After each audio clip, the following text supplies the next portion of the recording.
Chama cha Demokrasia na Maendeleo kimeona taarifa ya serikali ya CCM kupitia idara ya uhamiaji inayosambaa kwenye mitandao ya kijamii inayosema kuwa makamu mwenyekiti wa chama Mheshimiwa John Wegesa Heche amevunja sheria ya uhamiaji ya sura ya 54 kwa kuingia nchini Kenya bila kufuata taratibu na kanuni za uhamiaji.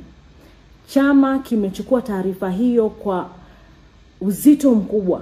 Chama kimeona kuna upotoshaji wa hali ya juu kabisa, ambayo tunasikitika kuwa Mheshimiwa Heche bado yuko nchini, lakini idara ya uhamiaji inapotosha umma. Ikumbukwe jana chama tulitoa taarifa na tukaeleza kuwa Mheshimiwa Heche amefuata taratibu zote za kutaka kuingia nchini Kenya.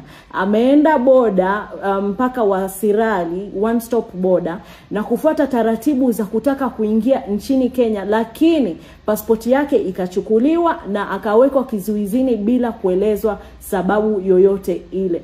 Lakini pia kuna tukio la ajabu ambalo lilitokea jana. Gari la makamu mwenyekiti lilishambuliwa kwa risasi za moto, lakini likapasuliwa matairi na likaburuzwa mpaka kituo cha polisi.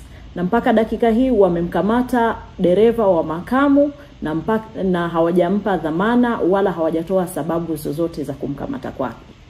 Sisi sio mateka, sisi sio wafungwa, hatujavunja sheria, kanuni na utaratibu wowote wa nchi hii ambao unatuzuia kutoka kwenye nchi. Hivyo tunataka serikali ya CCM ituone sisi kama pia ni wananchi ambao wana haki zote za kuingia na kutoka kama wananchi wengine.